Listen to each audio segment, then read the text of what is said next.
Stonewall. How are you doing? Guys. This is Mr. Sizemore with CIS, and I have the terrific Miss Boswell, your school counselor. And it is Wise Word Wednesday. Woohoo! And we are coming to you from Support You News.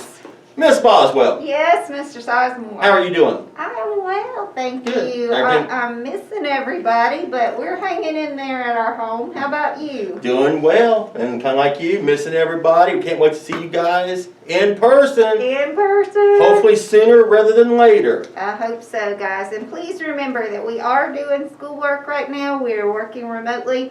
If you need any help, check in with us via email, Schoology, or on Teams. Any of us would love to be able to help you, but please make sure you're doing that work so that when we are back in person, you're not behind. Yep.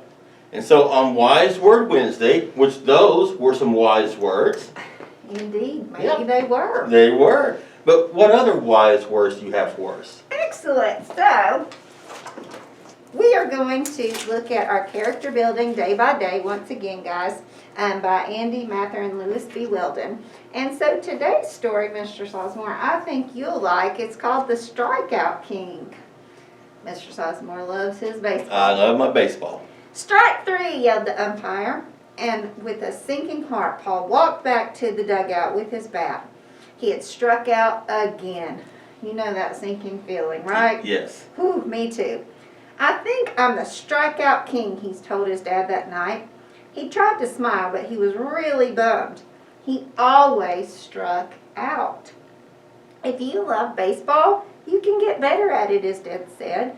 You'll just have to work harder.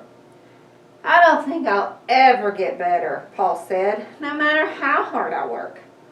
You know your cousin Katie, his dad asked? She really loved gymnastics. She wants to go to the Junior Olympics, so she's working hard at that. Sure, but she's great at gymnastics, Paul said. I'm terrible at baseball. Well, said his dad, she's been practicing hard at gymnastics for years. That's why she's good. Getting to the Junior Olympics is hard work, but to Katie, that work is fun. I do love baseball, Paul said. Will you throw me some pitches tomorrow so I can get some practice in? Sure, his dad said. So here's the talk about it part, guys.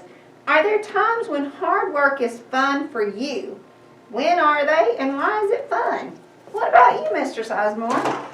Hard work is fun because when you accomplish something, it really makes you feel good. Yeah. I mean, it's one thing to accomplish something that's easy, but when you have to put a lot of effort into it and you accomplish it, it means more. It means more, Yeah. Absolutely. And guys, I think that I've shared with you guys a number of times probably that I'm a runner and run marathons and that kind of thing. So when you first start training for something like a marathon, those first few miles can be really exhausting and you kind of, I'll never be able to do this. This is so hard. But when you add a mile on week after week after week, you finally get it. And at the end, when you run that race and you feel good afterward, there's nothing better than that feeling of hard work. And you learn for it to be fun as you go. So You do. And you know, we talk about team. Mm-hmm. When you accomplish something that's hard, you have people around you that celebrate with you. Absolutely. So you don't celebrate by yourself. Yeah. It's a big celebration. And that lifting up of other people is something that keeps you going day after day after day. So guys,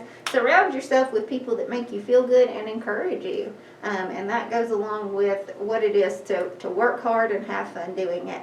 And I know right now it's hard with remote learning, and I know that it's not necessarily always fun, but if you can talk with your friends on Teams or get some support from your family, you can always make that a fun way to learn, even though it's hard. Yep. We love you guys to pieces, and we will see you On Thursday. on Thursday. Bye, guys.